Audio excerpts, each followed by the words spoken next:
उस पर चुनाव हो रहा है। देखो ये तो अंशु अवस्थी कुछ कह रहे हैं, इनकी बात, कांग्रेस की बात अरे तो सुनिए। अन्नू कोई कुछ नहीं श्रीवास्तव आता। जी, हमने ये 15 करोड़ पेपर लोगों को लीक मुफ्त पर राशन चुनाव बांटा। होगा, बेरोजगारी पर होगा, जो महिलाओं को आपने साड़ी खिंचवाई है उस पर चुनाव होगा, 2:30 बजे रात को एक बेटी को आपने जलवा दिया पुलिस वालों से, उस पर चुनाव होगा, किसानों पर आपने गाड़ी उत्तर चढ़वा दी, प्रदेश उस में पर अंशु चुनाव जी, होगा। जिस तरह से आप उत्तर चिंता प्रदेश मत में करिए, आपके देखते जाइए, और इसीलिए आप कह रहा केंद्र हूं, में बैठे थे, उत्तर ये प्रदेश में तो बहुत सत्ता दूर का से जो दूर अहंकार है। है, दरअसल जो आप जमीन पर आपकी नहीं उतर स्थिति पा थी, रहे हैं, आपके नेता टूट टूट हवा कर से भाजपा में आ जमीन रहे का हैं, रुख भाप नहीं इसीलिए आ पा रहा है रहे कि हैं। भारतीय जनता पार्टी की ये सरकार यही उत्तर वही प्रदेश उत्तर में फिर प्रदेश की बनने जा रही जनता है। है आपके जो राष्ट्रीय नेता टूट 224 कर आ से रहे हैं, सपा को 46-47 तमाम पे पहुंचा देती कांग्रेस है, से बाहर हो रहे हैं। आपको भी 325 से 33 पर पहुंचाएगी, चिंता मत करिए।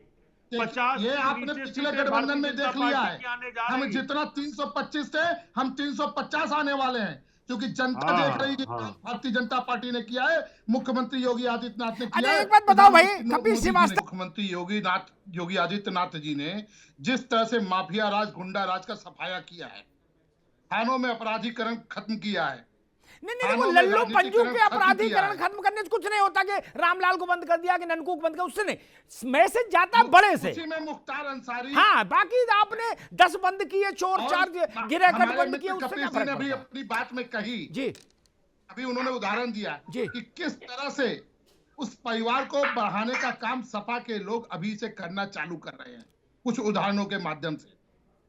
ये उत्तर प्रदेश की जनता देख रही है, समझ रही है, बहुत समझदार है, और उत्तर प्रदेश की जनता चौराहों पर इन बातों की चर्चा कर रही है। आज जो चर्चा है योगी आदित्यनाथ की सरकार की वापसी की, वो इन्हीं बातों से है। की भी चर्चा हो रही है कि ये पहली उत्तर प्रदेश में सरकार थी जिसके मुख्यमंत्री पे 302 और 307 के मामले थे और उठाने की कोशिश हुई, जिनको इलाहाबाद हाई कोर्ट ने मना कर दिया। ये भी परसेप्शन बन रहा है कि जिसमें संगीत सोम जैसे बड़े बड़े अपराधी हो, जो लोग की 60 लोगों के कत्ल का मुकदमा रहा, उसको उठाने की कोशिश की गई हो, ऐसे डिप्टी मुख्यमंत्री पे जिसपे हिनियस क्राइम हो, पशु तस्करी से लेकर 307, 302 और मोहम्मद गौस के हत्या का आरोप रहा हो, ऐसे लोग आपके यहाँ डिप्टी मुख्यमंत्री हैं। 117 ऐसे विधायक हैं आदित्यनाथ जी के खिलाफ मुकदमे हैं, वो राजनीति से प्रेरित है, वो सांसद थे, उस दौरान राजनीतिक रूप से उनके मुकदमे लगाए गए हैं। ये तो एक लोगों ने उन मुकदमों की पैरवी करके लगवाने का काम किया, आज वो जेलों में है और बुलडोजर सिर्फ एक तरफ चल रहा है। देवमणि द्विवेदी जी ने, आपके ही विधायक हैं, उन्होंने बाकायदा 80 अपराधियों की लिस्ट दी थी, उनके तो भतीजे को आप दिल से लगा करके रखे हैं साथ। एमजे अकबर जैसे लोग जो कि आपके यहाँ 35 महिला पत्रकारों के साथ बलात्कार करते हैं, उन पर एफआईआर दर्ज नहीं होती है। तो मुझको ये बताइए कि एक संत, एक महान के द्वारा राजनीतिक आरोपों पर एफआईआर नहीं होती है, एफआईआर होती है अपराधियों पर। एफआईआर विक्रम राव जी ने जो चर्चा की कि लखनऊ के शहर पे सड़क पे जब गुंडागर्दी होती है तो लोग जो चर्चा करते हैं उसके खिलाफ एफआईआर होती है। सपा की सरकार में थानों में बैठकर सफाई गुंडे जिस तरह राजनीति कर रहे थे उसके खिलाफ एफआईआर होती है। आज भारतीय जनता पार्टी की सरकार है, भाजपा का व्यक्ति राजनीतिकरण नहीं कर रहा थानों का, लेकिन सपा की सरकार में सपा के गुंडे राजनीतिकरण कर रहे थे थानों का। ये उत्तर प्रदेश की जनता ने देखा है, और उसका जवाब उत्तर प्रदेश की जनता ने सपा बसपा गठबंधन को पिछले विधानसभा चुनाव में दिया है, आने वाले विधानसभा चुनाव में फिर देने जा रही है। और अब उत्तर प्रदेश भारत में नंबर 1 है। ठीक, एक मिनट बाकी साथियों को भी बहस में ले ले। कपीश भाई रुकिए, कपीश रुकिए, अंशु अवस्थी को बहस में लाऊं। अंशु अवस्थी, आप इस बात से सहमत होंगे कि सारी चीजें मुद्दा नहीं बनती, ठीक? चुनाव बड़ा विचित्र किस्म का है, ना तो ये केमिस्ट्री है पूरा, ना ये फिजिक्स है, ना ये अलजेब्रा है, और ना ये अंक गणित भी नहीं है। आप बोलोगे ये है, मैं उसी का काउंटर बताऊं कि देखो ये उदाहरण बताता कि ये ऐसा नहीं है। माया त्यागी का एक सिंगल कांड सरकार ध्वस्तीभूत कर देता है, उसमें वो मसला नहीं आता कि फला हर चौकी में महीने में कितने अपराध दर्ज हुए, ना, उस पर चुनाव नहीं सेट होता कभी। चुनाव किसी एक सिंबॉलिक उस पर खड़ा हो जाता है। मुख्तार अंसारी, अतीक अहमद के खिलाफ की गई कार्रवाइयां हमको और विक्रम राव साहब को लगता है कि आने वाले समय में उत्तर प्रदेश के चुनाव में अटारी पर चढ़ के चिल्लाने वाली स्थिति में खड़े होंगे। ये दो मुद्दे, आपको लगता है ये मुद्दे उत्तर प्रदेश चुनाव में प्रवेल करेंगे और रिजल्ट देंगे?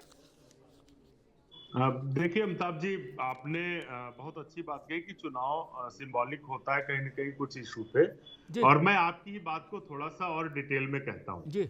एक तो ये है कि कांग्रेस पार्टी उत्तर प्रदेश में श्रीमती प्रियंका गांधी जी के नेतृत्व में लगातार संगठन पर काम कर रही है, और जितने भी मुद्दे हैं, चूंकि मुख्तार अंसारी की बात इसलिए बार बार हो रही है और ब्रजेश सिंह की बात इसलिए नहीं होती कि ब्रजेश सिंह मुसलमान नहीं है।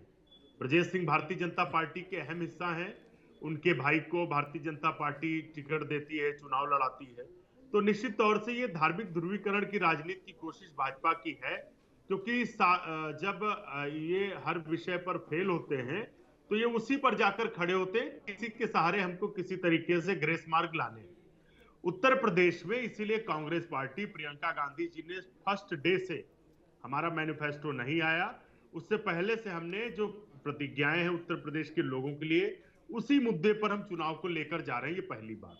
दूसरा, भारतीय जनता पार्टी भी ये चाहती है, ये जो डिबेट्स हो रहे हैं आज की डेट में, जो बाकी हो रहा है, रैली तो कांग्रेस पार्टी से बड़ी, प्रियंका गांधी जी से बड़ी कोई नहीं कर पा रहा है। आप अपने मौके पर रिपोर्टर देखकर देख लीजिए, मोदी के बाद इस देश में सबसे बड़ी उत्तर प्रदेश में रैली प्रियंका गांधी जी की हो रही है। बताओ अनु श्रीवास्तव, अंशु जी कह रहे हैं कि नरेंद्र मोदी के बाद अगर भीड़ किसी के पास है तो प्रियंका गांधी के पास है। पार्टी की सरकार, कपिल श्रीवास्तव, आपका भी मामला ढीला हो गया भाई। पार्टी की सरकार ने 60 सालों में देश में केवल धार्मिक ध्रुवीकरण किया है। इसका परिणाम उत्तर प्रदेश में किस तरीके से लगातार दंगे होना, चाहे वो मेरठ हो, चाहे कानपुर हो, चाहे लखनऊ हो, लेकिन हकीकत तो यही है कि अगर आपने देखा होगा पूर्वांचल से लेकर के जनता इस बात को कह रही है, और इसी नाते आज ये बात हो रही है। हम चर्चा में बैठे हैं कि जो भी लड़ाई लड़ रहा है वो भारतीय जनता पार्टी से लड़ाई लड़ रहा है। सबसे मजबूत आज गांव-गांव की चर्चा में ये उत्तर प्रदेश का नेतृत्व है, भारतीय जनता पार्टी का नेतृत्व है, योगी जी और मोदी जी हैं। अमिताभ जी, हमारे काम की अगर हम चर्चा चालू करेंगे, अभी अंशु जी चर्चा कर रहे थे महिला आरक्षण की 40% की बात कर रही है। प्रियंका जी से पूछा गया, उन्होंने कहा मैं उत्तर प्रदेश की प्रभारी हूँ, परीक्षा नहीं करा पाए। 19 मार्च 2017 को आपकी सरकार मुझे पता नहीं है, उसके बाद एक पता है उपलब्धि है, पेपर लीक, भारतीय जनता अपराध पार्टी रोक नहीं पाए। आप कहते हैं हमारी नेता सुषमा स्वराज ने इससे लाचार और कमजोर नेतृत्व नहीं हो सकता। बात की थी, या तो आप ये मान लो कि कांग्रेस पार्टी ने, समाजवादी पार्टी ने, बहुजन दोनों मित्रों को रोकूंगा।